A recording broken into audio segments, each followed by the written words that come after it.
Bienvenue au webinaire Adaptaville qui va se concentrer aujourd'hui sur les aides locales pour les collectivités qui permettent de financer des solutions d'adaptation au changement climatique qu'on dit grises. Donc je vais revenir un peu sur ce thème, les solutions grises, mais on va surtout parler aujourd'hui de solutions techniques parce qu'on a déjà abordé fin mai du coup les solutions d'adaptation au changement climatique fondées sur la nature.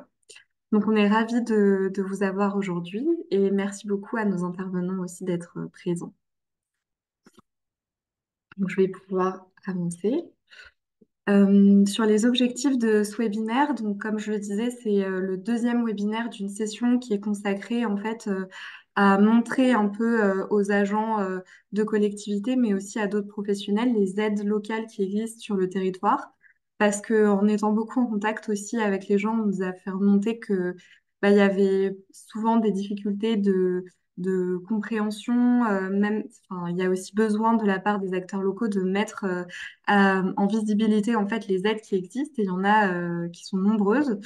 Donc l'objectif de ce webinaire, c'est vraiment de permettre de faire le lien entre les acteurs locaux qui offrent des accompagnements et les collectivités dans ce contexte-là.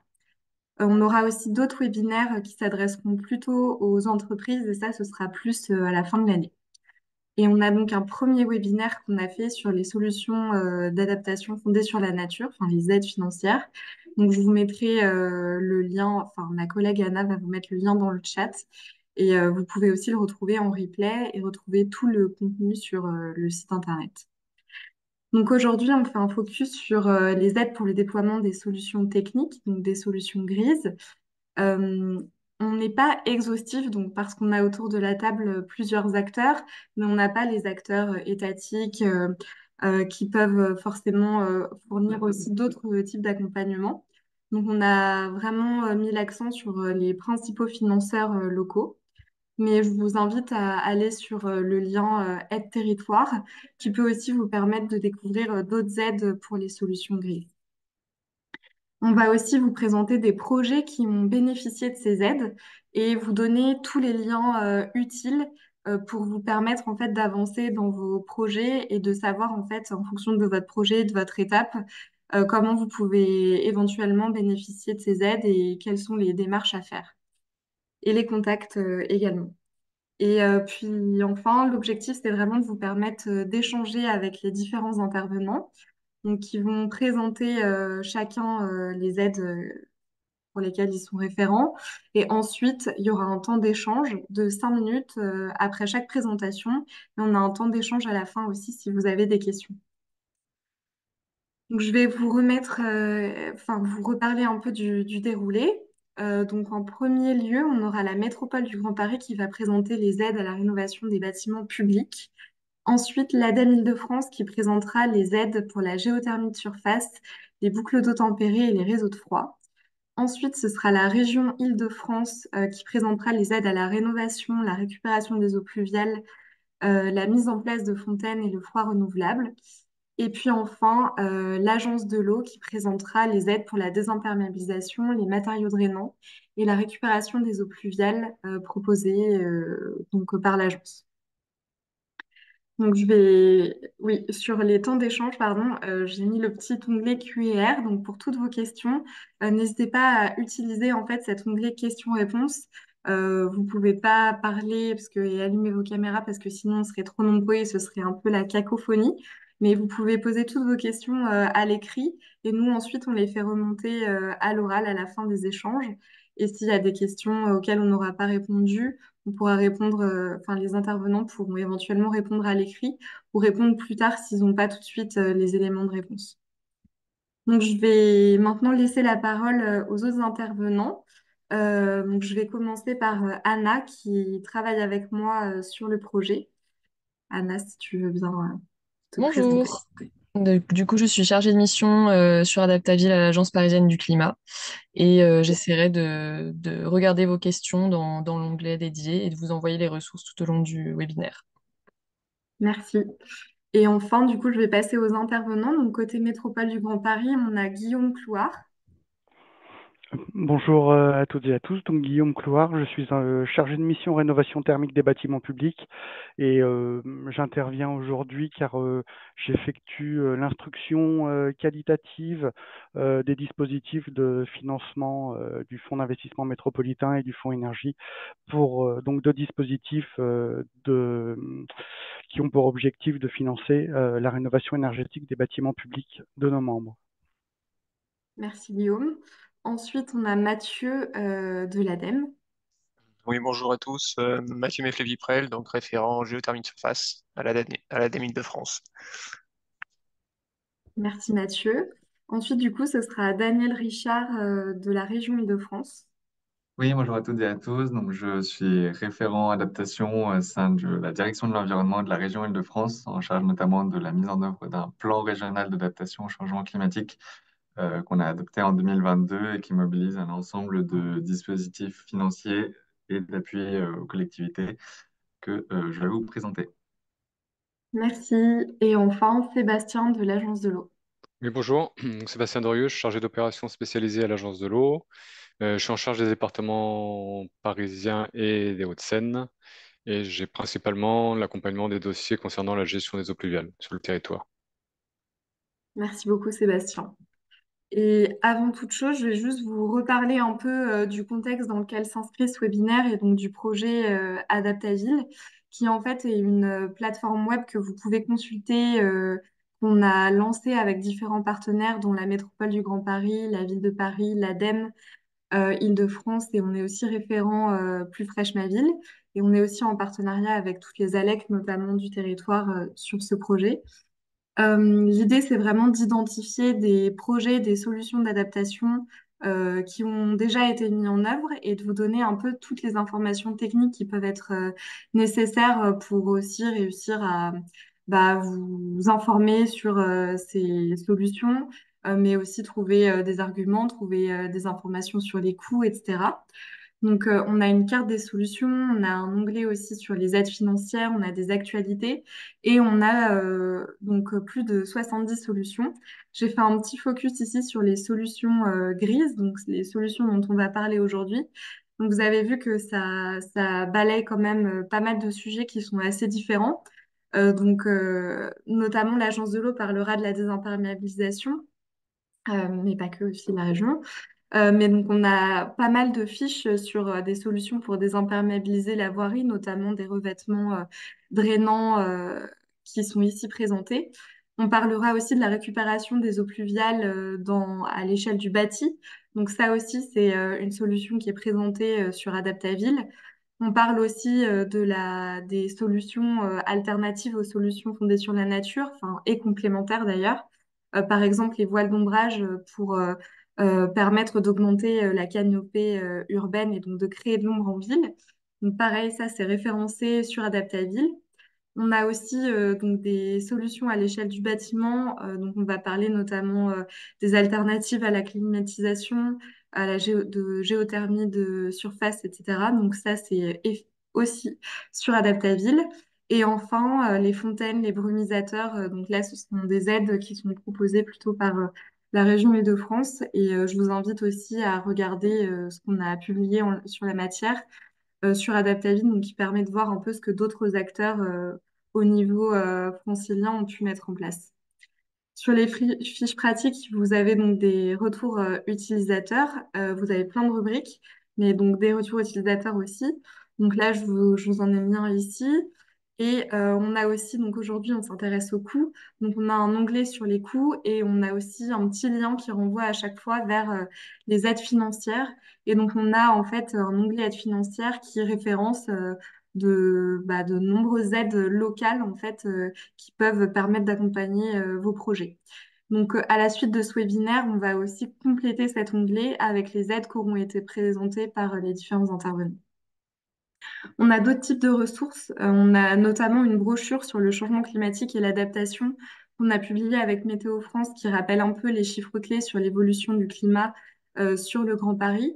On a aussi un guide sur les solutions d'ombrage en ville et puis des articles, par exemple, sur les diagnostics de la surchauffe urbaine et d'autres articles d'actualité. Et enfin, on fait beaucoup d'événements. Donc là, c'est un événement en ligne, mais je vous invite vraiment aussi à vous inscrire aux événements qu'on fait où on peut se rencontrer, échanger, notamment les visites de sites, donc, qui permettent d'aller sur site, rencontrer les gens et les témoignages de retour d'expérience. Ensuite, on a des ateliers participatifs. Donc, on va en avoir un prochainement sur la thématique de la végétalisation en ville, qui est déjà quasiment complet.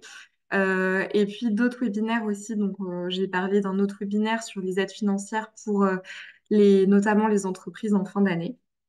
Et enfin, les rencontres annuelles qui sont un peu notre grand événement avec une session plénière et aussi un forum où vous pouvez rencontrer les acteurs institutionnels, etc. Et qui là sera donc, je vous laisse noter, le 14 octobre. Vous avez l'info en avant-première. Voilà. Donc pour les prochains événements, donc on a une visite demain, mais qui est complète. C'est la découverte d'un projet de renaturation et de réouverture d'un cours d'eau à Antony. On a aussi donc le 11 septembre un atelier pour vous former un peu sur les techniques de végétalisation adaptées au changement climatique. Là, je vous invite quand même, si vous êtes intéressé, à vous inscrire ou à partager l'info parce qu'il y a une liste d'attente qui va sûrement s'ouvrir. Et donc le 14 octobre, les rencontres annuelles. Et oui, du coup, vous avez toutes ces infos sur la newsletter. Voilà. Et on fournit aussi un nouvel accompagnement de plusieurs collectivités à partir du second semestre, où on va proposer en fait des parcours ciblés pour des collectivités afin de leur permettre de partager un socle de connaissances sur l'adaptation, se former, mobiliser aussi des services. En fait, on va pouvoir créer un accompagnement personnalisé en fonction des enjeux. Et ensuite, on va pouvoir aussi organiser des animations sur mesure en fonction des cas dédiés. Donc là, on est en train de calibrer un petit peu tout ça avec plusieurs collectivités. Si jamais vous voulez nous contacter à ce sujet, j'ai mis l'adresse. Voilà, c'est fini pour moi. Je vais laisser donc les différents intervenants vous présenter les différentes aides locales et on va commencer par la métropole du Grand Paris avec Guillaume. Donc Guillaume, c'est à vous. Je, je vous remercie, Justine, de nous laisser la parole. On peut passer à la slide suivante, si vous le souhaitez. Oui, donc aujourd'hui, j'interviens pour pouvoir vous présenter des dispositifs métropolitains qui potentiellement peuvent intervenir sur les questions d'adaptation au changement climatique relatif aux bâtiments. Donc nous, historiquement, à la métropole du Grand Paris, on a deux fonds que je vais vous présenter. Le fonds d'investissement métropolitain qui date depuis 2016 et qui finance les travaux de rénovation thermique ou énergétique des bâtiments publics. Donc nous finançons les travaux sur les bâtiments publics de nos membres spécifiquement parce que c'est l'essentiel de nos compétences, d'accompagner les collectivités membres du territoire métropolitain. Également un fonds plus récent, le fonds énergie, qui peut financer des travaux de rénovation globale des bâtiments publics. Et ensuite, je détaillerai, j'irai un peu plus dans la précision des différents travaux qui pourraient être éligibles dans l'un ou l'autre fonds en termes de solutions techniques, de solutions grises qui pourraient être accompagnées dans ces dispositifs.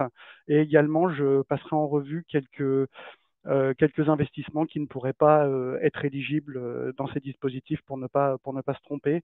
Et j'aurai un petit exemple, une dynamique qui a été lancée par la métropole qui pourrait permettre d'accompagner les collectivités également dans le développement de solutions grises. Je vous remercie. Donc, le fonds d'investissement métropolitain qui date depuis 2016 est un dispositif donc, qui a été typiquement créé pour aider les collectivités avec une certaine souplesse dans la rénovation de leurs bâtiments publics. Il n'impose pas un niveau de performance à l'échelle du bâtiment, mais il permet de financer 1 à 3 travaux simultanément avec un taux d'intervention qui va de 30 à 50% pour un montant d'aide d'1 million d'euros maximum. Chaque collectivité, que ce soit un établissement public territorial ou une commune ou un opérateur membre, peut déposer jusqu'à 2 dossiers par session, ce qui fait 4 dossiers par an. Ces travaux Pour pouvoir bénéficier de ce financement, il faut faire une demande d'aide qui est classique avec courrier de demande, plan de financement, délibération. J'insiste sur le fait qu'il faut prouver l'éligibilité des travaux, donc il faut pouvoir démontrer la performance et fournir une étude, un audit énergétique qui puisse démontrer la pertinence des travaux. Également, ce qui pourra aider de pouvoir déterminer des travaux de rénovation énergétique ou des travaux de solutions grises, comme on le verra plus tard, il est bien de pouvoir fournir un document récapitulatif des dépenses éligibles qui puisse être précisé et qu'on puisse apprécier les contours et la performance de chacun. Ensuite, plus récemment, il y a le fonds énergie qui a été créé l'an dernier, donc en 2023.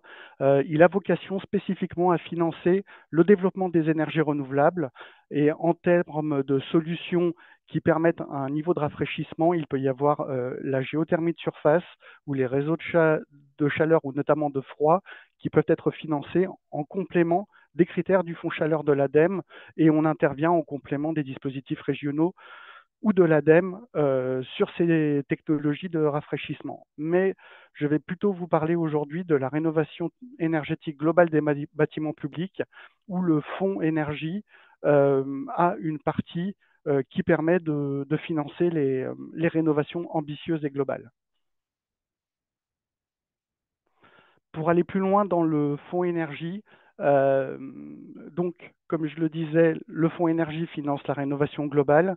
Il faut pouvoir prouver une réduction de la consommation énergétique après travaux de 40%. C'est un dispositif qui s'inscrit dans la droite ligne du décret tertiaire. En gros, il faut pouvoir démontrer et prouver la réalisation de 3 à 4 travaux importants et simultanés de rénovation énergétique. Le dispositif permet par rapport au fonds d'investissement métropolitain une bonification de l'ordre de 10% et le fonds énergie, quand on a réalisé cette rénovation globale, donc permet 10% d'aide supplémentaire.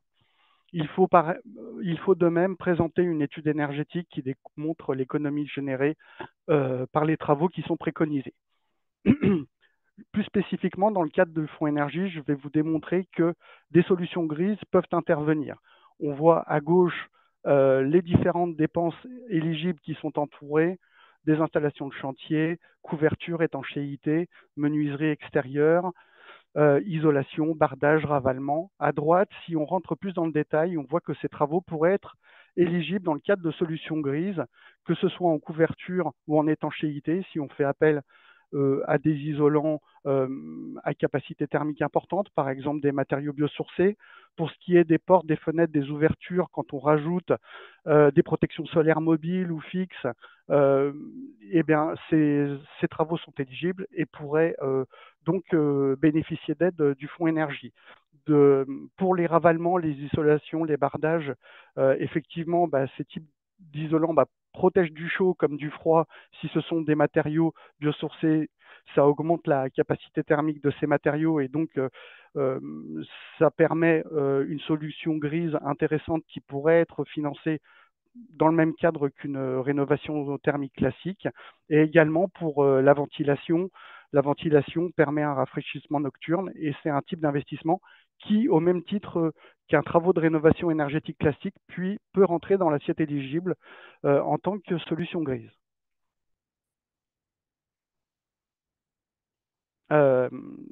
J'ai comme exemple, par exemple, dans le fonds d'investissement métropolitain, cette année, la commune de Créteil qui a été financée dans le cadre d'une campagne d'installation de stores extérieurs sur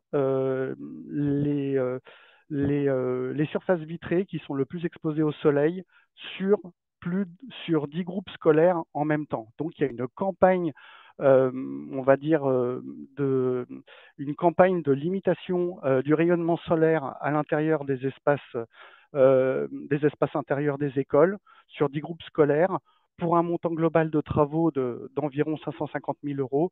La collectivité a pu bénéficier de 40% d'aide pour 216 000 euros.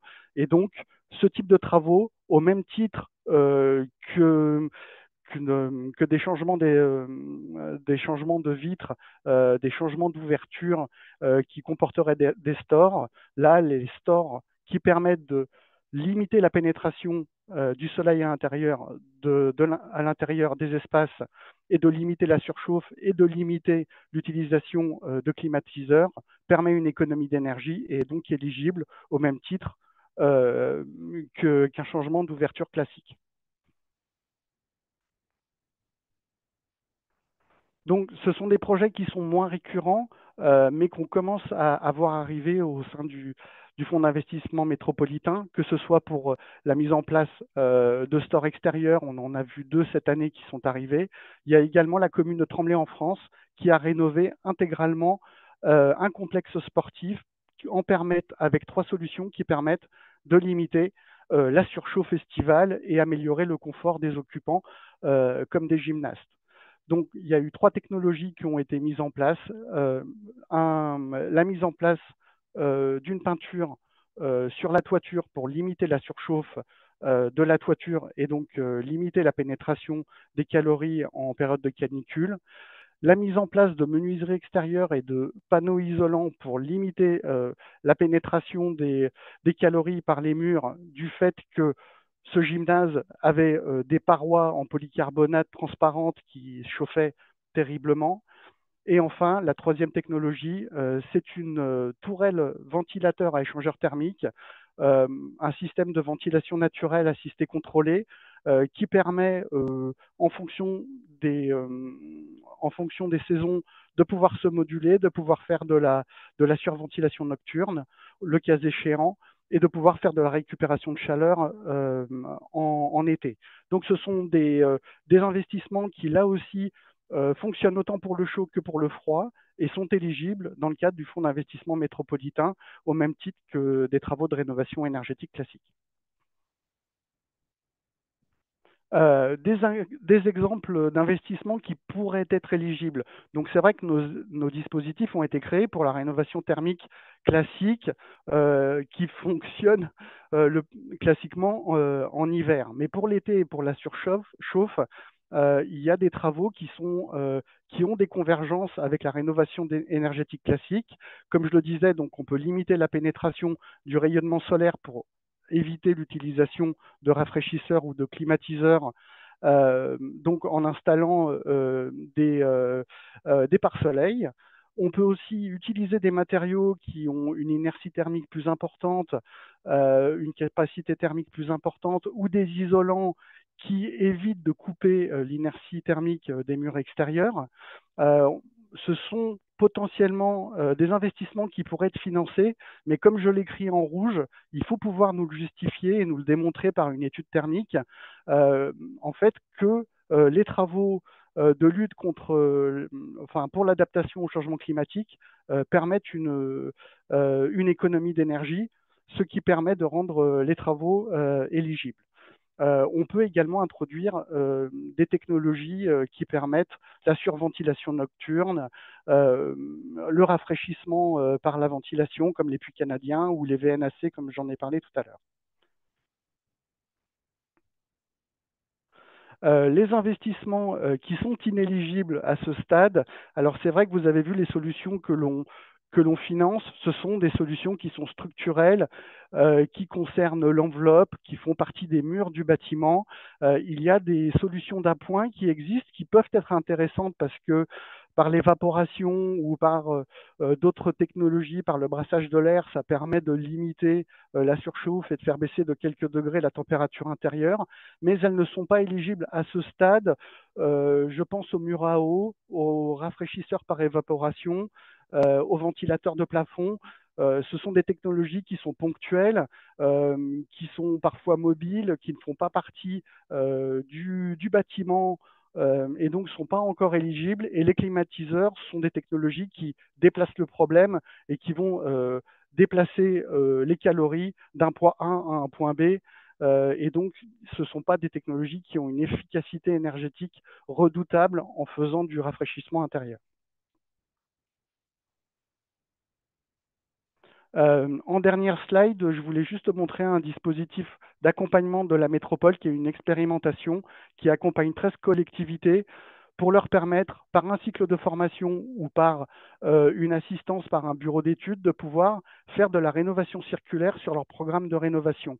Je parle de cela parce que la rénovation circulaire, il peut y avoir des filières intéressantes, que ce soit des matériaux biosourcés, des filières de terre, de chanvre ou autres qui peuvent participer au confort d'été et également il y a des ressources sur des bâtiments, je pense à du bois par exemple, qui pourraient être réutilisés pour pouvoir couper le rayonnement solaire et faire des protections solaires intéressantes dans le cadre de projets de rénovation. Donc, je voulais juste faire un petit focus là-dessus, que la dynamique prochaine de la rénovation circulaire devra intégrer aussi ces dynamiques d'adaptation. Je vous remercie. Merci beaucoup, Guillaume. C'était très clair. Je ne sais pas s'il y a des questions. N'hésitez pas à les poser dans l'onglet Q&R. On a 5 minutes pour prendre vos questions, échanger sur les accompagnements de la métropole du Grand Paris. Je laisse.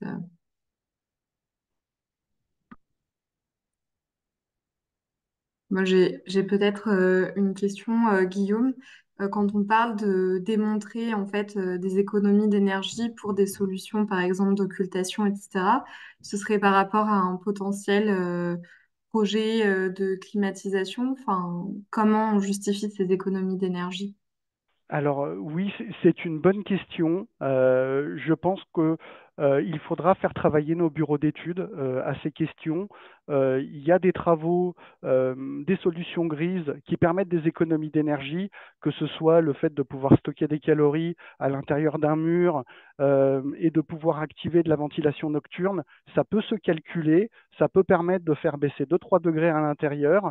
Et oui, effectivement, soit en économie de froid, soit en confort, ça pourrait se calculer, et notamment on va dire, en utilisation de climatiseurs évités, ça pourrait être une solution de démontrer qu'une économie d'énergie est réalisée et rendre plus facilement des travaux éligibles, oui, dans le cadre de nos dispositifs.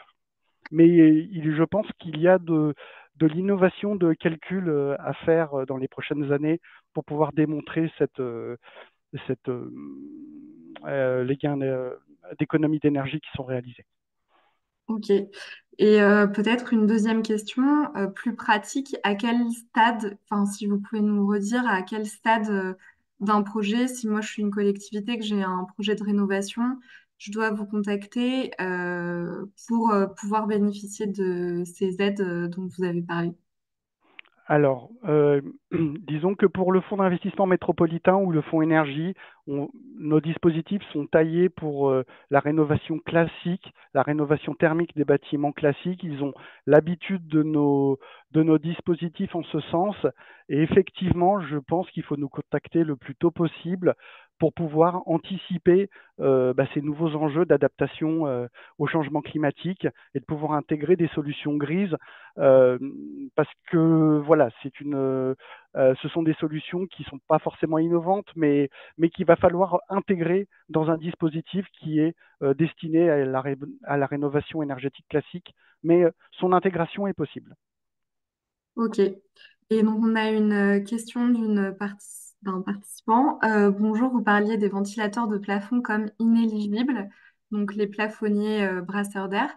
Peut-on considérer que les déstratificateurs, je ne connais pas, qui fonctionnent de la même manière mais qui n'ont pas la même fonction, éventuellement comme éligibles? Je ne sais pas si vous connaissez ce que c'est, si vous pouvez expliquer aussi. Alors, je pense que ça doit être une sorte de ventilateur. En soi, je pense que ce n'est pas éligible.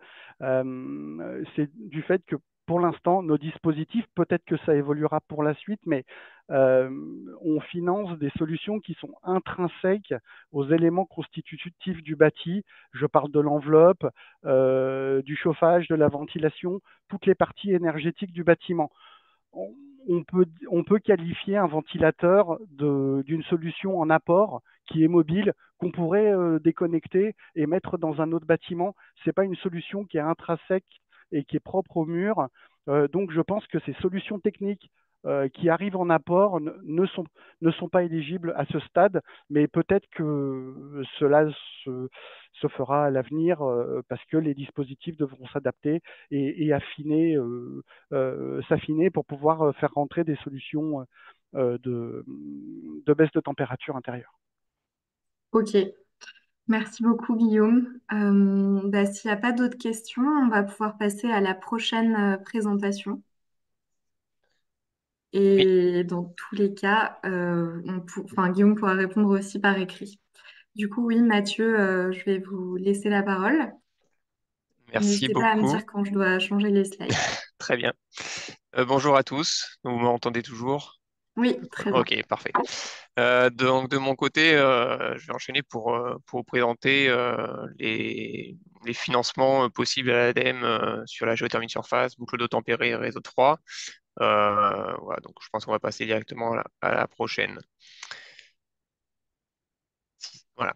Donc d'abord, je vous présente brièvement la démarche Venir Choix, qui est faite plus pour la chaleur, mais qui peut aussi se comprendre pour le froid. Ensuite, les aides financières, comme je vous en ai parlé, et puis quelques petits REX pour vous donner quelques exemples. Donc sur la démarche ENR Choix, qu'est-ce que c'est la démarche ENR Choix? C'est un principe de priorisation des énergies. Donc normalement, comme je l'ai dit, ça a été fait pour le chaud. Cependant, on voit voilà, des similitudes avec les performances froid. Donc d'abord réduire son impact, enfin ses consommations, et donc c'est ce qui a été aussi bien présenté dans la première présentation, hein, agir sur le bâti par tous les systèmes qui ont été présentés. Ensuite, la partie mutualisation en ce qui concerne les réseaux de froid. Donc, s'il y a un réseau de froid qui passe à proximité, autant s'y raccorder. Ce réseau-là a sa propre production, souvent en ENR. Donc, autant utiliser celle qui est déjà produite. Et puis enfin, s'il n'y a pas de réseau, chercher à avoir une production ENR la plus locale possible. Voilà. Donc notamment la géothermie, qui est une production, la géothermie de surface qui est très locale puisque l'énergie est sous nos pieds. Voilà, je ne vais pas rentrer plus en détail ici.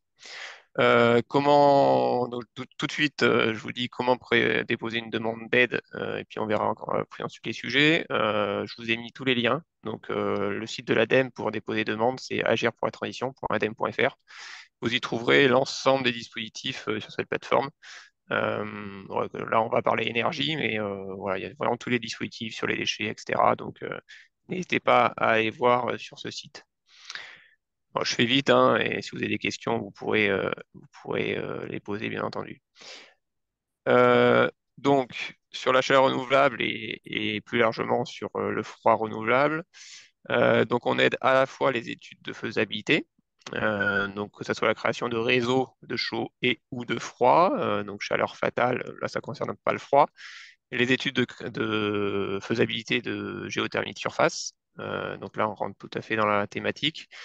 Et puis aussi investissement, donc les mêmes technologies, donc réseau de froid, les boucles d'eau tempérée géothermique, j'y reviendrai un peu tout à l'heure de ce que c'est exactement, et puis la géothermie superficielle pour les installations supérieures à 25 MWh ENR, donc une trentaine de mégawattheures sur TIPAC. Donc grosso modo, ça enlève tout ce qui est pavillon. Voilà, pour avoir un ordre d'idée, on ne finance pas les pavillons, on ne finance pas les particuliers en fait. Voilà, on finance les entités qui ont un numéro de SIRET, donc collectivités, entreprises, voilà, copropriétés pour certaines. Voilà, je vous laisse passer à la slide suivante. Donc, très rapidement, qu'est-ce que c'est un réseau de froid urbain? Alors là, c'est le schéma pour un réseau de chaleur, mais c'est exactement le même principe.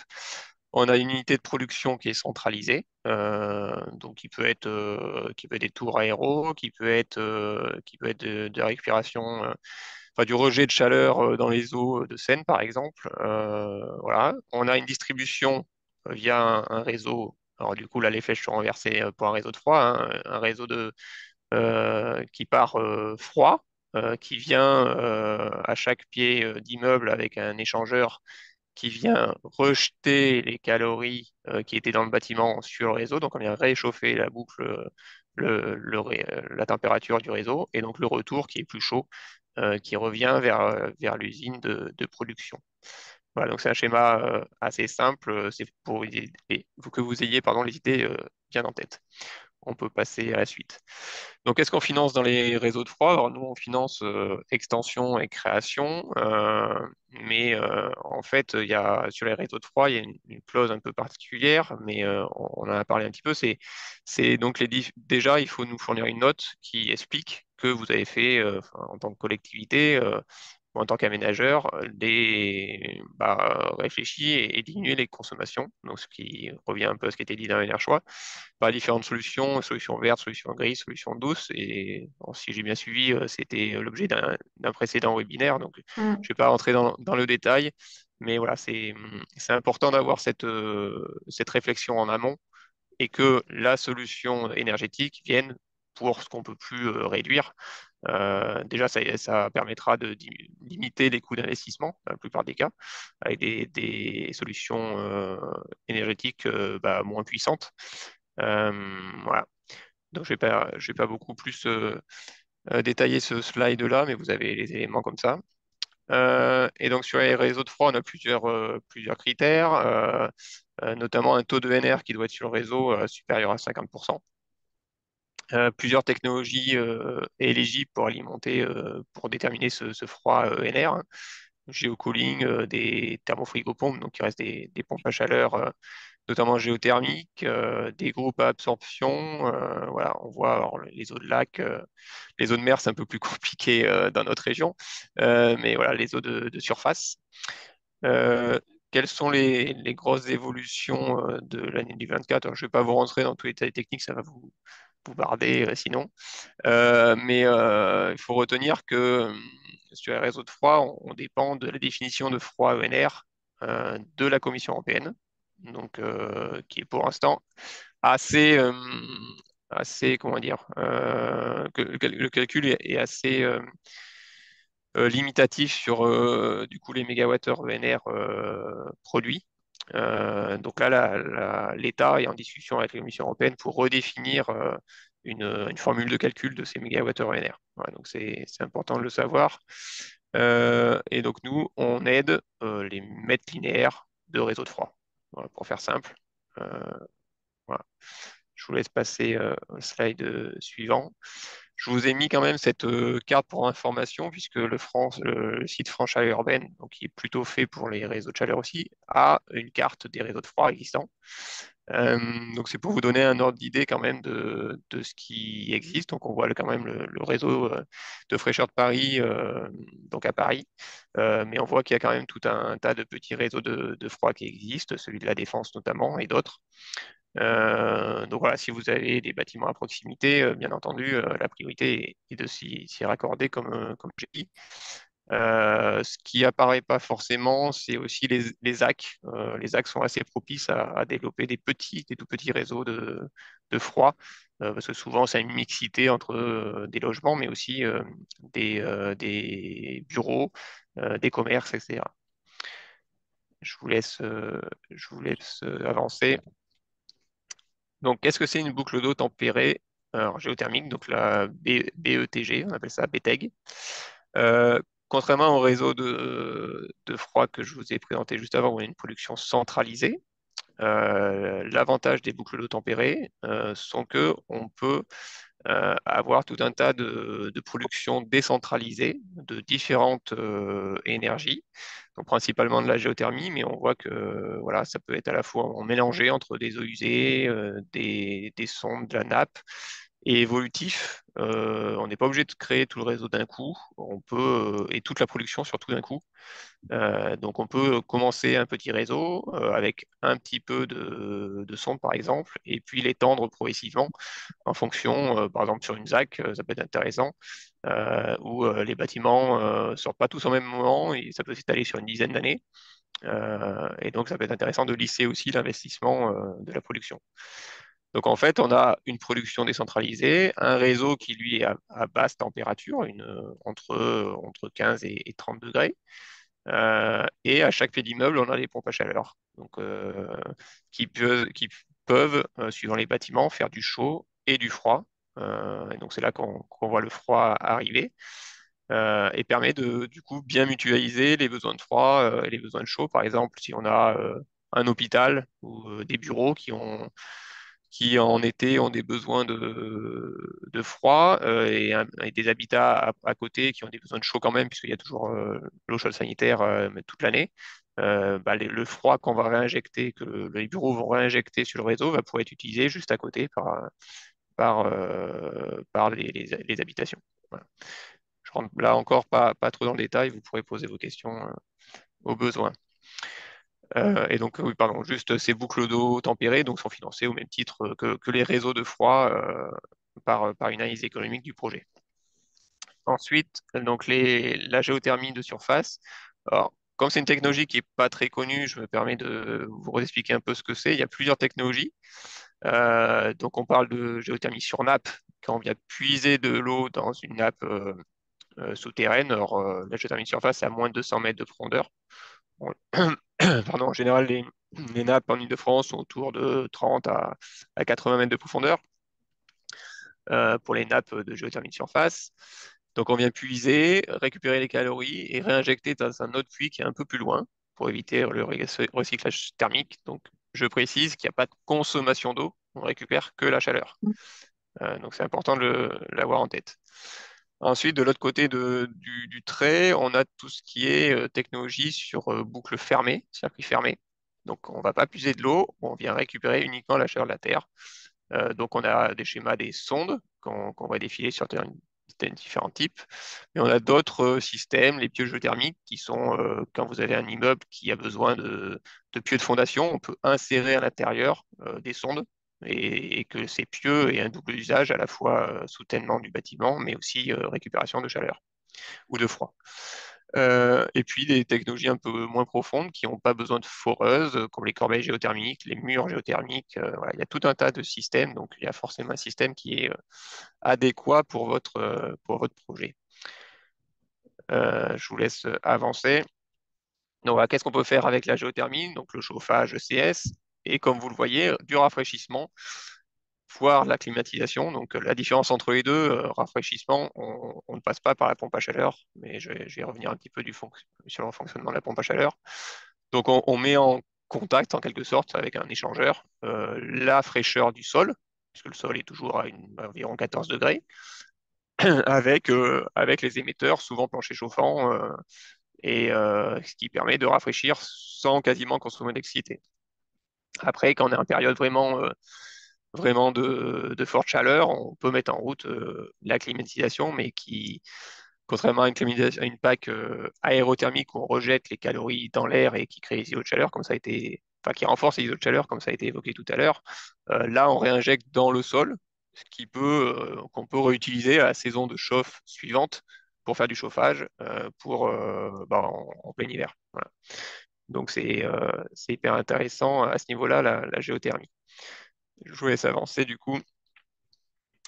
Voilà, comme je commençais à le dire, en fait, c'est la géothermie de surface fonctionne avec une pompe à chaleur qui est un simple frigo, hein, donc tout le monde a une pompe à chaleur chez lui. Donc on voit, on récupère la chaleur ou on injecte le froid dans le sol et voilà, c'est uniquement un passage euh, entre les émetteurs du bâtiment et le sol en surélevant la température ou en abaissant la température. Voilà, donc classiquement, en géothermie, on attend des rendements de 400%. Donc on parle d'un scope de 4. Donc c'est un système très efficace. Et si on n'utilise pas cette pompe à chaleur pour faire du rafraîchissement, comme je vous l'ai dit tout à l'heure, on a atteint des rendements de potentiellement 4000%. Voilà, donc pour 1 kW consommé d'électricité, on peut faire du rafraîchissement, produire du rafraîchissement de 40 kWh ou même 50 kWh. Je vous laisse passer, vous aurez les slides. Voilà, ce slide, c'est juste pour vous dire que c'est une technologie qui existe depuis très longtemps. Là, c'est les projets en Île-de-France. Donc, on peut en faire quasiment partout. Et donc, ça répond en partie à la question que je vois s'afficher. Alors, je l'ai pas vu entièrement, mais vous la reposerez sinon si j'y réponds mal. Mais oui, on peut en faire même en plein Paris, la preuve sur la carte ici. Alors, d'ailleurs, qui est principalement de géothermie sur nappe, vu la couleur des points. Mais en cas de. Alors, il faut avoir un peu de place, mais on en voit beaucoup, notamment en cas de rénovation des bâtiments. Alors, voilà, si c'est de l'ancien qu'on ne touche pas, il n'y a souvent pas assez de terrain, mais à partir du moment où on rénove, on peut d'ailleurs dans les parkings faire des forages, puisqu'il y a des machines qui passent dans les parkings. Donc même si ce n'est pas une rénovation complète, on peut intervenir. Voilà, je vous laisse passer. Bon, je voulais lister les avantages, mais comme on n'a pas beaucoup de temps, je vais passer vite. Mais notamment ouais, produire la possibilité de faire du géocooling, ce que j'ai dit tout à l'heure, sans passer par la pompe à chaleur, et produire de chaleur et du froid renouvelable, disponible tout le temps. Voilà, donc c'est très intéressant. Alors, je vois la question s'afficher en même temps, donc je me permets d'y répondre tout de suite. Donc, les BETG alors, j'ai pas bien compris la question, mais oui, si c'est ça, on peut récupérer la fraîcheur du canal ou de l'eau de Seine. Notamment, Fraîcheur de Paris utilise l'eau de Seine pour produire sa fraîcheur qu'il distribue ensuite sur le réseau. Donc, c'est tout à fait possible si c'est ça la question. Est-ce que BETG, on peut C'est l'expliquer peut-être boucle d'eau, c'est ce que je dis, c'est boucle d'eau tempérée géothermique. D'accord, Voilà. ok. Et dans la géothermie, on assimile aussi donc tout ce qui est récupération sur les eaux de mer, les eaux de lac, les eaux de fleuve, voilà, ou les eaux usées.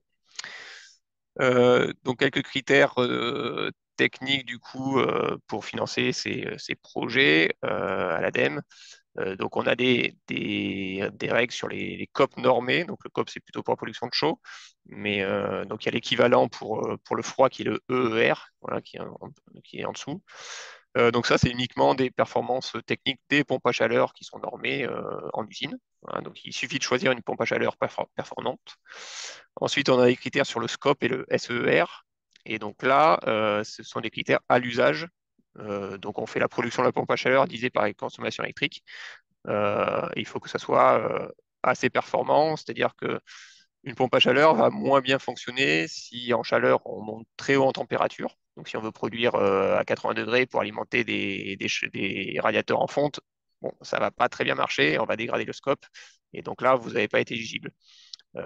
Pareil pour le froid, si vous faites du froid avec voilà, des émetteurs qui s'y prêtent pas, vous allez dégrader et le coefficient de SER et vous n'avez pas forcément été éligible. Donc voilà, on finance des installations performantes et on vous demande d'être accompagné par les bureaux d'études qualifiés. Donc 23 1007, c'est les deux qualifications RGE qui concernent la géothermie. Voilà, donc c'est soit l'un, soit l'autre. Voilà, je ne vais pas trop vous rentrer dans les détails des modalités financières, mais c'est une aide forfaitaire pour les petits projets inférieurs à 2000 MWh ENR. Et ces projets de géothermie, de réseau, de boucle sont cofinancés avec la région.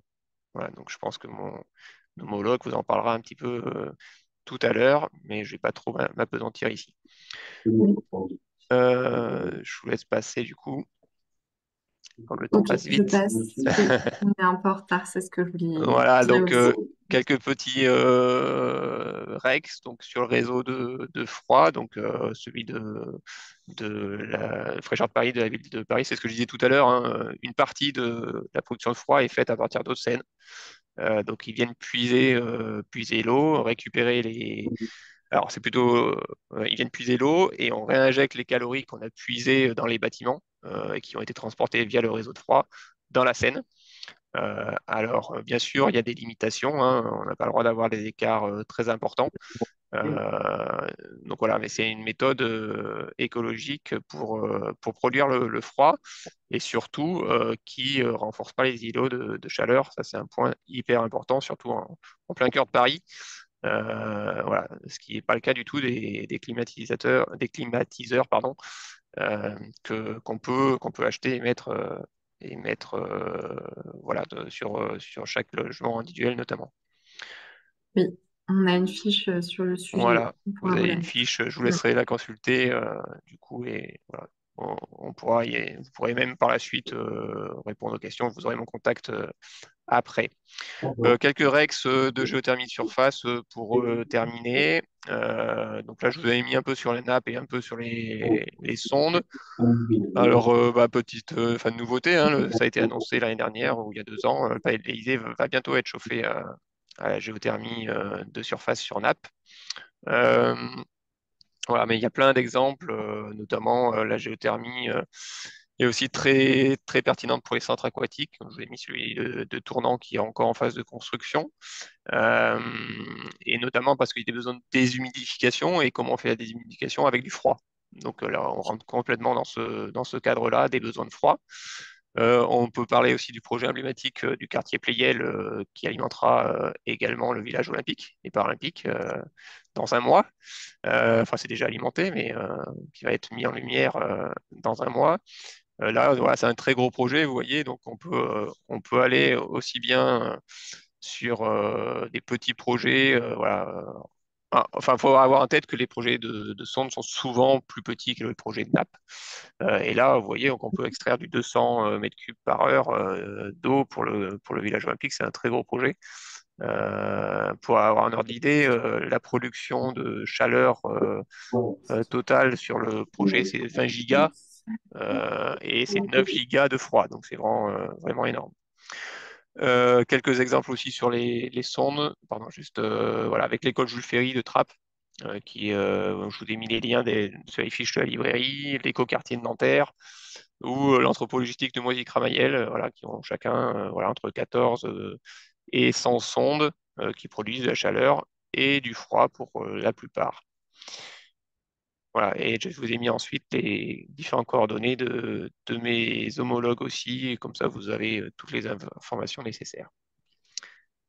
Merci beaucoup, Mathieu. On est un peu en retard, donc comme tu as pris une ou deux questions, je vais juste regarder s'il y en a Je d'autres. répondrai sinon à Ouais. l'écrit. Mais non, il y avait une question sur. On m'a dit que la géothermie fonctionne seulement si le bâtiment est très bien isolé et qu'on ne compte pas sur la ventilation naturelle, donc compliqué en rénovation. Est-il vrai? Alors, comme je disais un tout petit peu tout à l'heure, plus on va augmenter la température, l'écart température dans le fonctionnement de la pompe à chaleur, et plus on va dégrader, plus on va consommer d'électricité, et plus on va dégrader le scope, donc le rendement. Donc en fait, hein, une pompe à chaleur, elle n'est pas faite, y compris d'ailleurs aérothermique, hein, elle n'est pas spécialement faite pour alimenter des radiateurs en fonte qui ont une boîte d'eau qui monte à 80 degrés. Donc il faut, dans tous les cas, avoir des bâtiments qui soient rénovés. Par contre, on ne peut pas dire que c'est que sur le neuf non plus. Voilà, donc il y a un juste milieu. Il faut des bâtiments, on va dire, à minimum intermédiaire, avec des radiateurs basse température, où ça marche très bien, hein. Basse température, c'est autour de 50 degrés. Il faut savoir qu'on peut produire le CS aussi avec les packs géothermiques. Toute une question de proportion. Voilà, c'est ECS, faut monter au moins jusqu'à 55, 60 degrés. Voilà, en tout cas, il faut avoir en tête que avec un plancher chauffant, notamment, ça marchera. On peut avoir des scopes qui atteignent 5, voire 6 dans certains cas. Quand on aura des radiateurs basse température, on va plutôt atteindre des 4. Et puis après, si on a des radiateurs en fonte, on va être en dessous de 3. Donc, c'est pas, voilà. En tout cas, ça ne sera pas éligible côté ADEME. Ok, merci beaucoup. Il y avait aussi une question sur les coûts. Est-ce que le réseau de froid était une technologie onéreuse? Euh, Effectivement, les coûts de raccordement sont un peu Alors, extensif, mais ouais. je vous laisse répondre très Ouais, rapidement. alors ça dépend ce qu'on appelle, enfin, il y a les coûts d'investissement, mais ça qui sont portés par l'opérateur énergétique. Donc, un réseau de froid, clairement, c'est pas normalement, enfin, c'est pas la collectivité qui investit en propre, hein. Elle va souvent faire une DSP, voilà, qui eux vont investir dans le réseau et vendre le froid ensuite. Donc après, il y a la question du coût du froid. Donc c'est vrai qu'en général, le prix du froid est beaucoup plus important que le prix de la chaleur.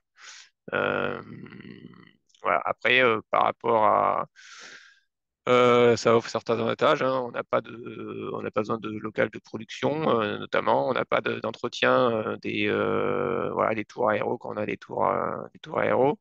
Voilà, faut faire une comparaison, bien entendu, quand on veut se raccorder avec les autres systèmes, mais en coût complet.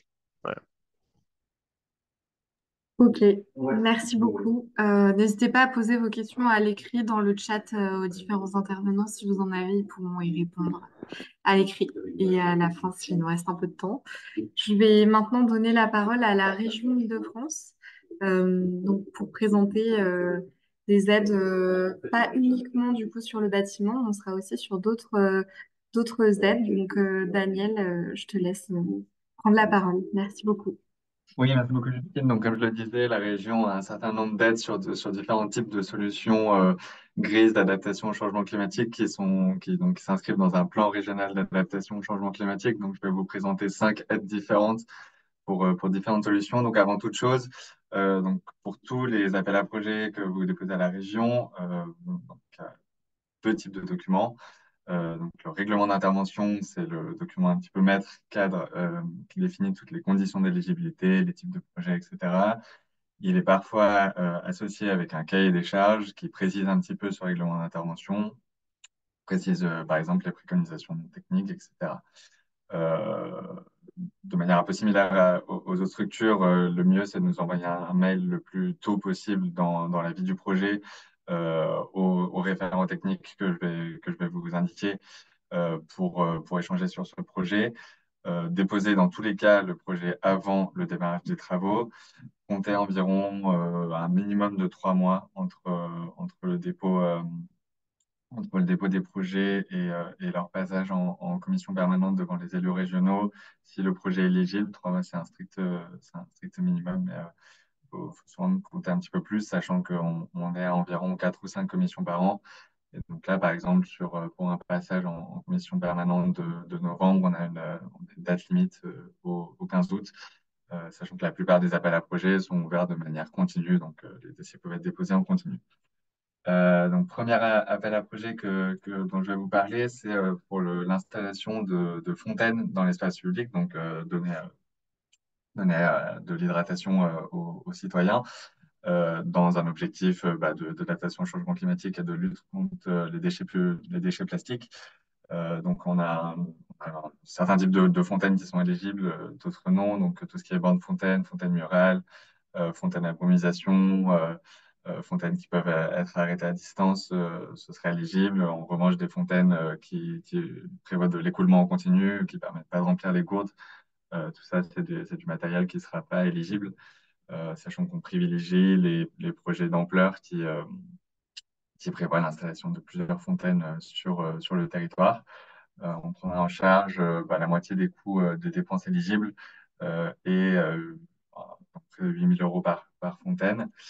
Un exemple peut-être de projet qu'on a soutenu, c'est par exemple sur la commune d'Aulnay-sous-Bois, en Seine-Saint-Denis, donc l'installation de bancs de fontaine sur le canal de l'Ourcq, donc 16 000 € de subvention donc, qui couvre la moitié du projet.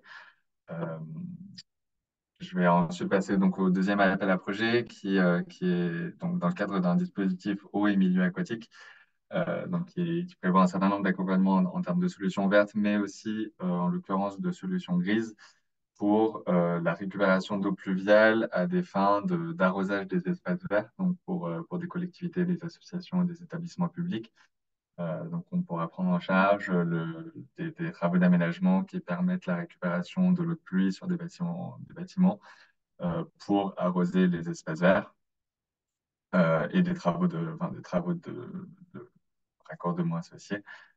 Et donc là, c'est similairement, on prendra en charge la moitié des dépenses éligibles dans un plafond de 100 000 euros.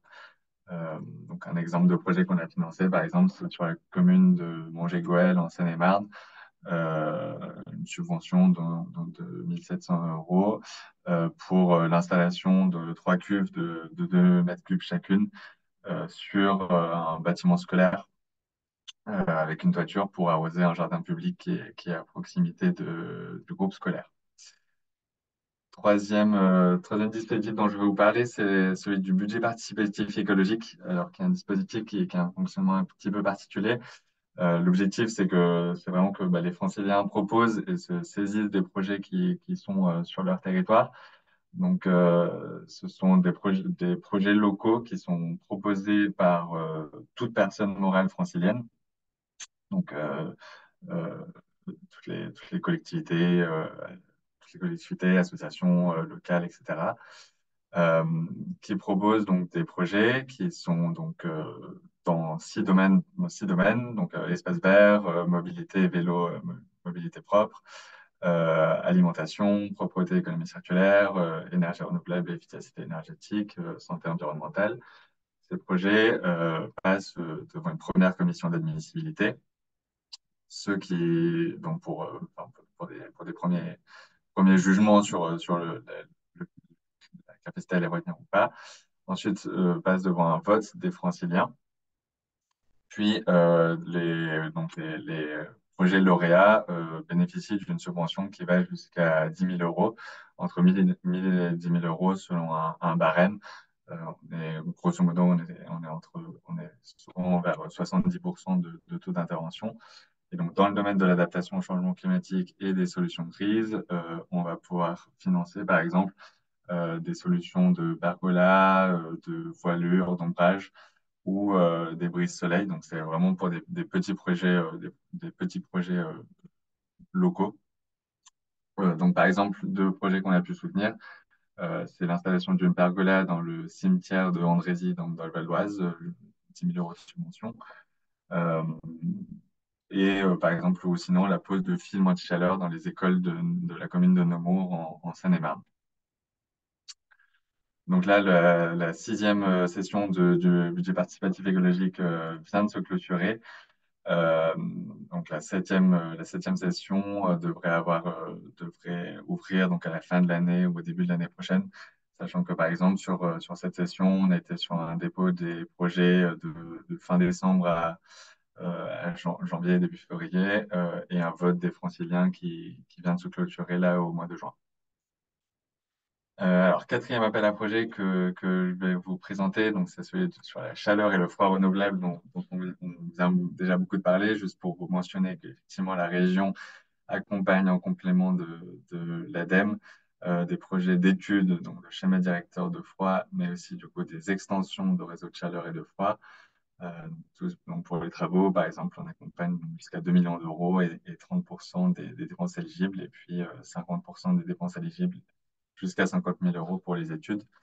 Donc, par exemple, deux projets qu'on a pu financer en petite couronne sont ceux de l'extension du réseau de froid de Levallois-Perret ou celui de l'extension du réseau de froid de Boulogne-Billancourt pour des montants de 300 à 400 000 euros. Cinquième et dernier appel à projet que je vous présente, donc un peu similaire à ce qui a été présenté par la métropole du Grand Paris, c'est celui sur la rénovation énergétique des bâtiments publics, donc à des fins de meilleure isolation et en encourageant le recours à des matériaux biosourcés qui assurent un meilleur confort d'été.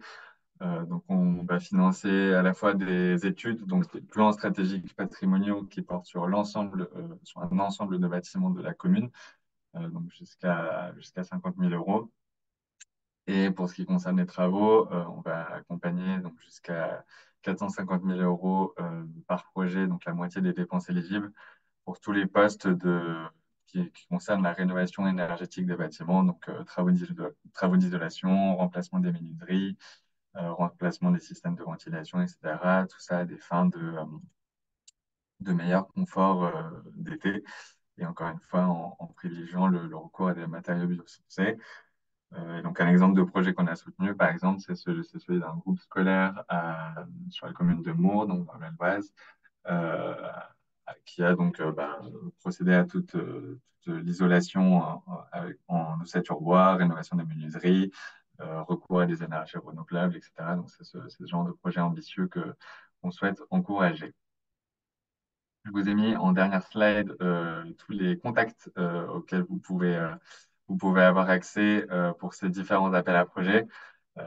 N'hésitez pas non plus à me contacter, donc daniel.richard@île-de-france.fr si besoin de faire le relais. Puis voilà, on se tient à votre disposition pour vous accompagner dans tous vos projets.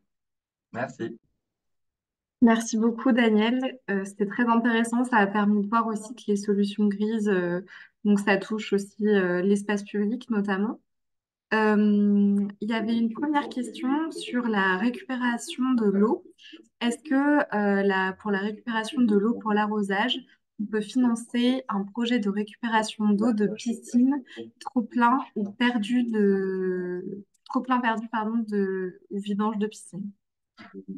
Alors, de mémoire, on est plutôt sur de la récupération d'eau pluviale, mais je vais arriver à la frontière de ma compétence puisque je ne suis pas en charge de l'instruction de ce dossier. Donc, peut-être pour des questions aussi précises, je me permettrai de renvoyer vers le contact en charge qui s'affiche. Ok, ça marche. Est-ce qu'il y a d'autres questions pour la région Île-de-France sur les aides qui ont été présentées? Et pour répondre aux questions, le PowerPoint sera diffusé à tous les participants. Il n'y a pas d'autres questions. On va pouvoir laisser la parole à Sébastien. N'hésitez pas, hein, si vous avez des questions là que vous n'aurez pas posées tout de suite, à les poser plutôt dans l'onglet QR, mais dans le chat, ça marche aussi. Mais sinon, je vais laisser du coup la parole à Sébastien pour présenter les aides de l'Agence de l'eau, notamment sur la désimperméabilisation et la récupération des eaux pluviales. Merci beaucoup, Daniel et Sébastien. Je vous laisse la parole. Voilà. Merci Justine. Rebonjour à tous. Donc Sébastien Dorieux, donc chargé d'opération à l'Agence de l'eau Seine-Normandie. Je vais vous présenter très rapidement en 10 minutes la gestion des eaux pluviales et l'accompagnement de l'Agence de l'eau. Justine, je vais bien la diapo suivante. Tout d'abord, l'enjeu pour l'Agence de l'eau pour le financement de la gestion des eaux pluviales. Un petit rappel, quand il pleut et que l'eau pluviale tombe sur de la voirie, quand on est en réseau unitaire, donc c'est le petit schéma du haut, l'eau pluviale ruisselle va s'infiltrer dans les avaloirs de voirie et va ainsi rejoindre le réseau. En réseau unitaire, il y a les eaux usées qui sont transportées, ce qu'on voit sur la petite photo, le temps sec. Et quand il pleut, avec les eaux pluviales, il y a une montée en charge des réseaux d'assainissement et un rejet des eaux usées, donc un mélange des eaux usées avec les eaux pluviales. Donc ça, ce sont des eaux usées. Un rejet vers le milieu naturel via les déversoirs d'orage qui évitent que les réseaux débordent sur la voirie. En réseau séparatif, donc c'est-à-dire qu'on a un réseau d'eau usée et un réseau d'eau pluviale. Les eaux pluviales lessivent les sols, concentrent les différentes pollutions et vont rejoindre directement le milieu naturel quand les eaux pluviales rejoignent ce réseau séparatif. Donc dans les deux cas, quand les eaux pluviales ruissellent sur des surfaces imperméabilisées, elles vont, elles vont au final dégrader les milieux naturels et déclasser ces milieux aquatiques. Donc l'intérêt pour l'agence de l'eau, c'est un intérêt d'assainissement, comme on peut le voir. Non, on peut passer à la diapo suivante. Mais pas pour toutes les. Donc on va essayer de gérer les pluies, mais pas toutes les pluies. Donc le maître d'ouvrage, quand il va essayer de gérer les eaux pluviales, il va essayer d'abord de gérer les petites pluies, ce qu'on appelle les pluies courantes. Donc les pluies courantes, c'est les périodes de retour jusqu'à 1 an. Donc ce sont toutes les pluies qui tombent le plus fréquemment sur une année. Donc en général, en Île-de-France, c'est à peu près 8-10 mm en 24 heures. Et donc, ces pluies courantes représentent 80% du volume annuel. Il pleut environ 650 mm par an. Donc, 80% de ce volume est constitué de pluies courantes. Donc, quand le maître d'ouvrage gère ces petites pluies sans les envoyer vers les réseaux d'assainissement, en infiltration, comme on va le voir après, il aura géré 80% du problème annuel de déclassement, de pollution des milieux naturels. On va passer à la diapo suivante. Donc, les différentes solutions pour gérer ces eaux pluviales. Donc, il y a des toits végétalisés quand on part du haut vers le bas, les toits végétalisés, les jardins de pluie, les cuves de récupération, les espaces verts en creux, les parkings végétalisés, les revêtements poreux non végétalisés, donc c'est plus une solution grise comme va le voir après, ou ça peut être également une combinaison de toutes ces solutions qui vont permettre de gérer, si on gère les plus courantes, jusqu'à 80% du volume sans rejet au réseau d'assainissement. Donc on peut combiner et gérer même jusqu'à 100% des pluies fortes. Ça peut être les pluies décennales, les pluies cinquantennales, voire centennales dans quelques projets. Donc, le maître d'ouvrage n'a pas forcément à créer des nouveaux espaces verts. Ce qui est intéressant, c'est de mutualiser leurs usages. Comme on peut voir sur la photo, on a un espace vert récréatif. Cet espace vert, il a un côté accueillant, récréatif pour les personnes. C'est un jardin. Et en cas de forte pluie, on voit qu'il est creusé. Donc, il va permettre de stocker et d'infiltrer les eaux pluviales au lieu de les rejeter vers le milieu naturel. Donc, voilà, on mutualise les espaces, on réutilise les espaces verts existants et on gère comme ça la plus courante, au moins la plus courante, sans rejet au réseau d'assainissement. Donc, la diapo suivante. Donc là, ce sont quelques photos d'illustration de toutes ces solutions qui sont éligibles aux aides de l'Agence de l'eau. Donc, on a les nous végétalisés, comme on l'a vu, les espaces verts en creux, les revêtements poreux végétalisés. On a les toitures végétalisées également, les bandes perméables. Et alors, ensuite, on a des revêtements qui ne sont pas végétalisés, mais qui vont permettre d'infiltrer également l'eau pluviale directement sans envoyer vers un réseau, sans passer par des canalisations. L'Agence de l'eau préconise et ne rend éligible que les solutions qui infiltrent les eaux pluviales, comme on dit, à ciel ouvert. C'est-à-dire que la pluie va tomber directement et s'infiltrer sans passer par un avaloir, un réseau pour un ouvrage enterré. Donc on a les deux solutions minérales, comme on peut le voir la petite photo. On a un enrobé poreux sur la voirie et on a un enrobé classique sur les places de stationnement et on voit bien la différence. La pluie stagne sur cet enrobé classique, fait des flashs d'eau, alors que sur l'enrobé poreux, toute l'eau pluviale s'est infiltrée. Ensuite, on a des parkings en, en pavé infiltrant non végétalisés qui vont permettre également d'infiltrer l'eau pluviale. Les ouvrages qui sont inéligibles, ce sont les gros ouvrages enterrés ou les puits d'infiltration. Donc voilà, donc ce sont vraiment les solutions à ciel ouvert qui sont éligibles aux aides de l'Agence de l'eau.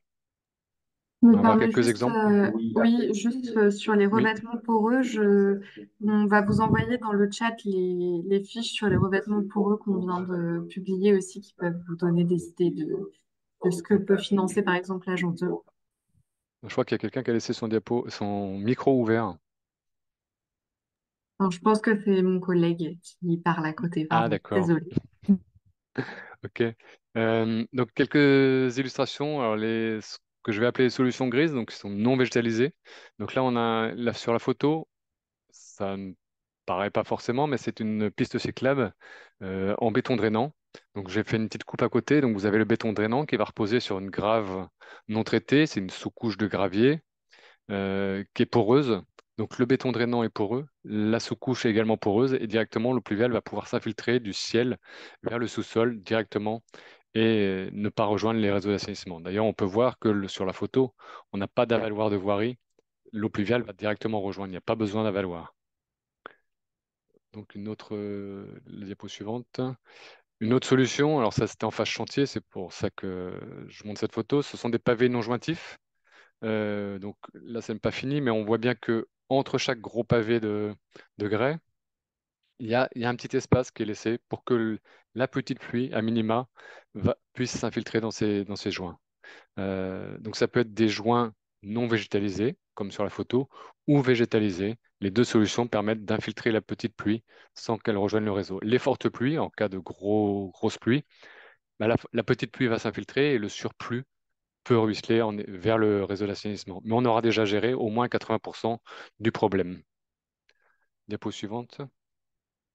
Donc là maintenant, quelques autres applications, alors plus végétalisées, parce que plus on végétalise, mieux c'est, pour les îlots de fraîcheur, pour la biodiversité en ville, pour le cadre de vie. Donc les solutions grises sont intéressantes pour la gestion des eaux pluviales, pour l'infiltration, mais sont moins intéressantes pour le cadre de vie et la biodiversité. Donc là, très rapidement, on a des nous en milieu de chaussée, en dessous, on a une cour d'école où tout est penté vers l'espace vert en creux qui est au centre de l'école. En bas à droite, on a des trottoirs, comme on voit de plus en plus, avec des espaces verts longitudinaux. Donc entre chaque pied d'arbre, on a végétalisé entre chaque pied d'arbre, et ça permet d'avoir une tranchée verte, une trame verte qui va permettre d'infiltrer les eaux pluviales du trottoir. La diapo suivante. Alors, je vais aller vite sur tous ces exemples. Là, voilà, on voit une végétalisation entre les pieds d'arbre à Crépy-en-Valois. Donc, le trottoir, toutes les eaux du trottoir avant allaient au réseau d'assainissement et aujourd'hui, elles vont directement s'infiltrer dans les eaux pluviales. Diapo suivante. Une illustration, je crois, sur la ville de Paris. Voilà, le même type d'illustration, d'aménagement que vous devez sûrement rencontrer pour les Parisiens, qu'on voit de plus en plus sur les grandes allées, qui servaient de parking avant. Ensuite. Les erreurs d'aménagement. Donc, comme on peut voir sur la diapositive de gauche, les eaux pluviales en fait sont pentées vers cet espace vert, mais malheureusement le maître d'ouvrage a mis une bordure autour. Donc, les eaux pluviales vont pas pouvoir s'infiltrer et vont rejoindre le réseau au bout de l'aménagement. Elles vont rejoindre le réseau et via les avaloirs. Alors que quels que soient les aménagements, ça aurait pu être là, c'est une bande enherbée, ça aurait pu être un espace en béton perméable.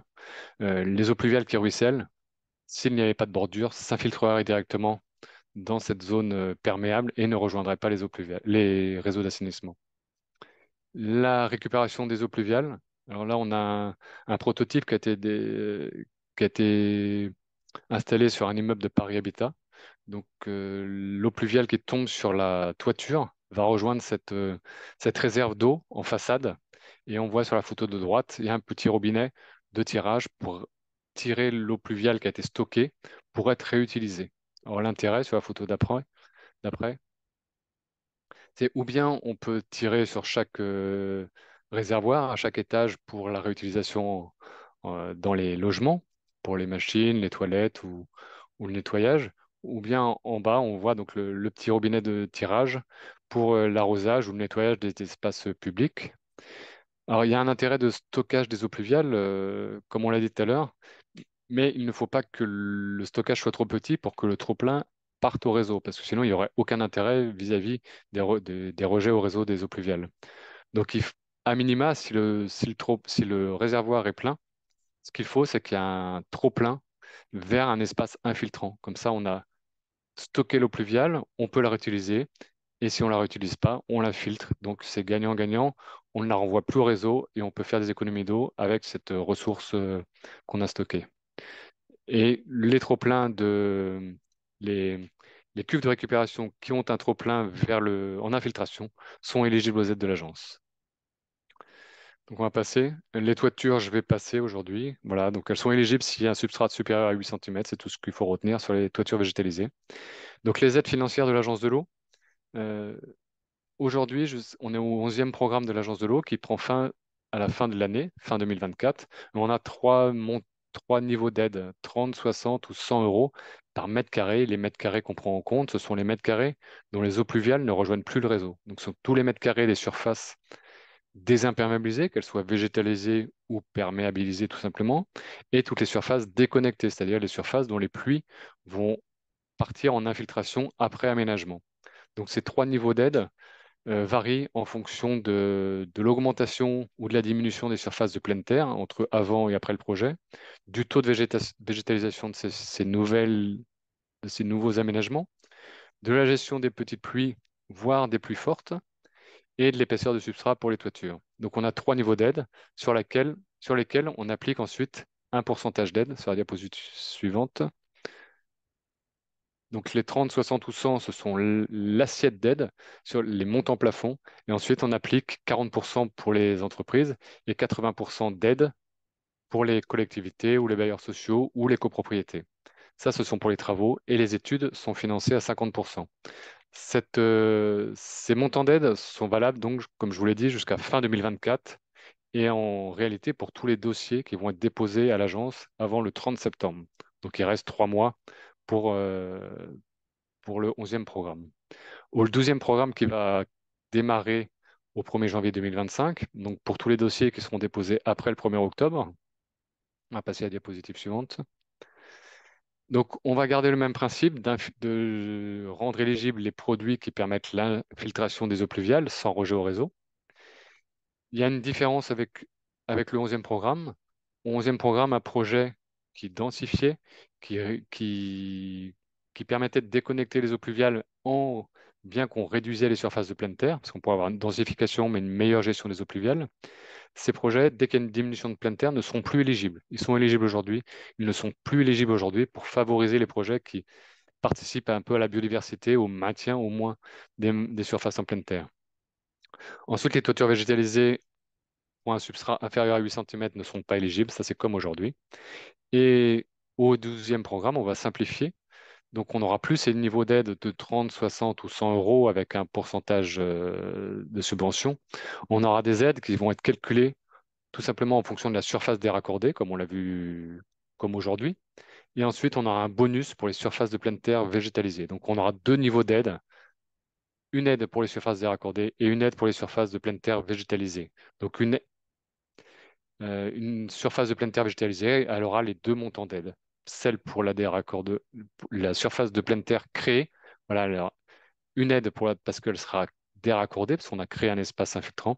Et ensuite, la deuxième montant d'aide parce qu'elle aura été créée une pleine terre végétalisée. Donc on pousse les projets, on financera encore mieux les projets qui permettront les créations de pleine terre. Donc aujourd'hui, les surfaces de pleine terre qui permettent, qui étaient retravaillés, remaniés pour gérer les eaux pluviales. C'est-à-dire, par exemple, on avait un espace vert, on le creusait pour créer une petite noue, une petite dépression pour infiltrer les eaux pluviales. Cette surface de pleine terre était éligible. Demain, les surfaces perméables existantes ne seront plus éligibles. Elles existent, elles infiltrent, donc il n'y a pas raison, entre guillemets, de les rendre éligibles pour les subventions. Et ensuite, les cuves de récupération, comme je vous l'ai dit tout à l'heure, les cuves de récupération d'eau pluviale qui permettent la réutilisation ne seront éligibles au 12e programme que si et seulement si leur trop-plein part en infiltration. Donc ça, c'est important parce qu'aujourd'hui, un trop-plein au réseau pouvait être éligible selon certaines conditions. Donc voilà ce qu'il faut retenir, en fait, plus vous végétalisez votre projet, plus vous êtes aidé.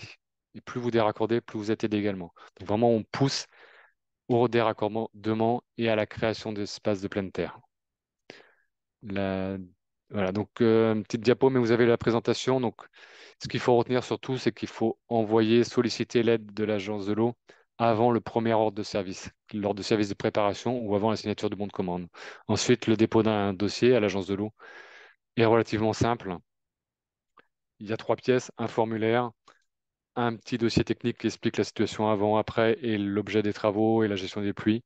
Et ensuite, les estimatifs pour le dépôt du dossier ou de travaux et les offres définitives par la suite pour que je puisse instruire le dossier. Voilà, donc ces dossiers sont à déposer sur le portail de l'agence. Vous avez le lien, vous aurez la présentation, donc vous aurez les liens.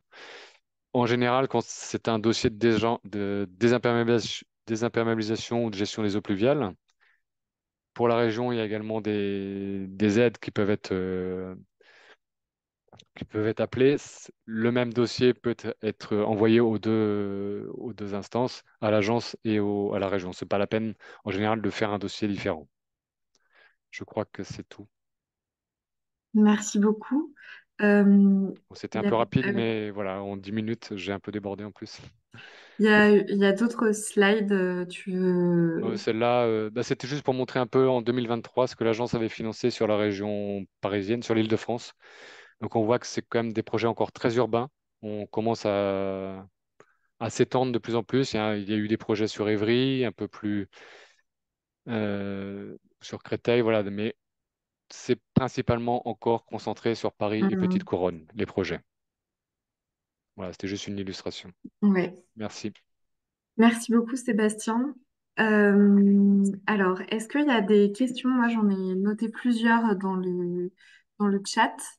Donc, il y avait une première question donc, qui demandait si les eaux, s'il y avait un traitement pour les eaux du réseau séparatif avant d'arriver à la rivière. C'est une Non, quand les première eaux pluviales question. tombent dans le réseau séparatif, c'est un réseau d'eau pluviale. Le réseau séparatif, il y a aucun. En général, pour les réseaux classiques, il n'y a pas de traitement avant de rejoindre la rivière. Après, il peut y avoir des gros ouvrages de traitement sur les gros réseaux départementaux, etc., mais pas sur le réseau communal. Ok, très bien, merci beaucoup. Ensuite, il y avait une autre question. Donc un projet de construction de bâtiments sanitaires publics dans un parc de sport et ils envisagent la récupération des eaux pluviales pour l'alimentation des sanitaires en eau grise. Est-ce que ce dispositif est éligible aux aides de l'Agence de l'eau? Alors après, ça dépend, comme ça, c'est un peu difficile de répondre oui ou non. Il faut qu'il y ait une amélioration de la situation entre avant et après projet. C'est-à-dire qu'aujourd'hui, si toutes les eaux pluviales tombent, c'est sur un terrain de sport, si toutes les eaux pluviales s'infiltrent directement, et que demain, vous récupérez les eaux pluviales, c'est vertueux, mais il n'y a pas d'intérêt, comme je l'ai dit dans la première diapo, à la diminution des eaux pluviales envoyées au réseau. Ce qui compte, ce- ce qui rend le projet éligible, le critère d'éligibilité, c'est vraiment la réduction des volumes collectés dans les réseaux. Donc, s'il n'y a pas de réduction des volumes collectés entre avant et après, le projet n'est malheureusement pas éligible. Ok. Ensuite, il y avait une question sur la potabilité des eaux stockées dans les cuves de récupération des eaux pluviales. Oui, c'est pas Mais potable. c'est pas potable. C'est pour Donc, ça qu'on ces les cuves ne peuvent utilise. pas être installées non plus n'importe où. Il y a des décrets, des arrêtés à respecter de l'ARS. Voilà, c'est dans les structures qui accueillent du jeune public ou des publics sensibles. On ne peut pas mettre de stockage, réutilisation de ces eaux pluviales. Mm. Il y a une dernière question aussi sur les assiettes. 30, 60, 100 euros. Est-ce Oui, qu'on parle en hors taxe ou en TTC? hors taxe pour, en général pour les communes, enfin pour tout ce qui est collectivités, bailleurs sociaux, etc. Pour TTC, on l'applique en général pour les copropriétés. Ok, très bien. Est-ce qu'il y a d'autres questions? J'en vois pas pour l'instant, mais voilà, en tout cas, n'hésitez pas. Moi, enfin, t'en as un petit peu parlé, Sébastien, à la fin, sur le fait de poser un seul dossier. Par exemple, c'est possible de poser un dossier Hmm. à l'agence de l'eau, qui sera ensuite traité également par la région. Enfin, il faut qu'il soit Euh, déposé à la région. ok, Oui, c'est le d'accord. même dossier en fait. Voilà. Ok, Ouais, qui est envoyé aux deux. Voilà, il sera pas, c'est pas l'agence qui l'envoie à la région pour le traitement après. Il faut que ok, le maître d'ouvrage sollicite les deux, mais jusqu'à maintenant, enfin avec mon collègue de la région, François Bonis, il accepte que le dossier soit le même que l'agence. ok, très bien. Par rapport au fonds chaleur de l'ADEME, est-ce que ça fonctionne un peu pareil? Du coup, enfin, voilà, c'est une question un peu sur la complémentarité, le fonctionnement entre les acteurs locaux sur l'instruction des dossiers. Ah, oui, du coup, avec la région, c'est le même dossier aussi, à une petite exception près.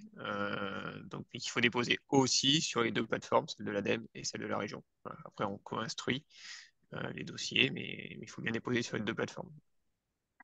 Ok, très clair. Bah écoutez, merci beaucoup.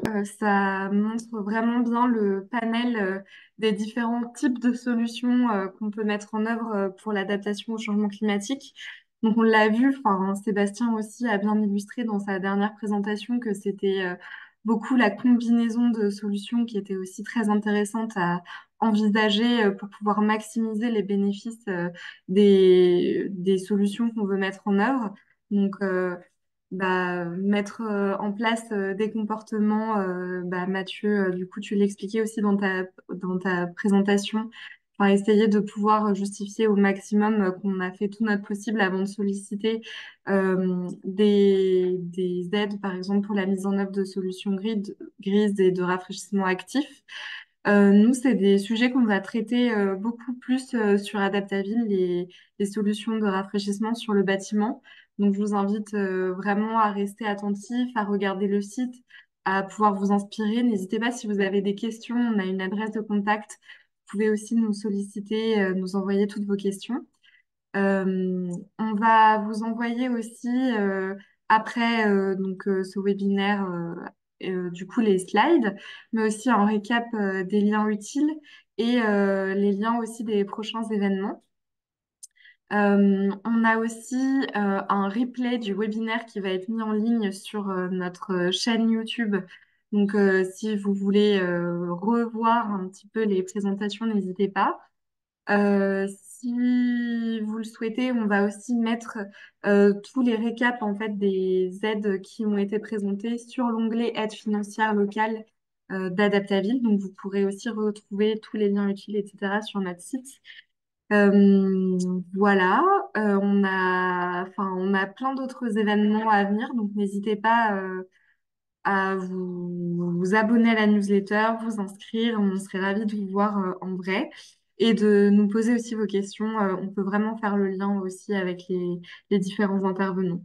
Et je souhaitais remercier à nouveau Sébastien, Mathieu, Daniel, Guillaume et puis Anna aussi pour la modération, pour vos présentations, le temps qu'on a passé à préparer ce webinaire et toutes les slides et les présentations qui étaient très claires et je pense très utiles pour les participants. Et il est 16h30, donc on va pouvoir clôturer à l'heure ce webinaire.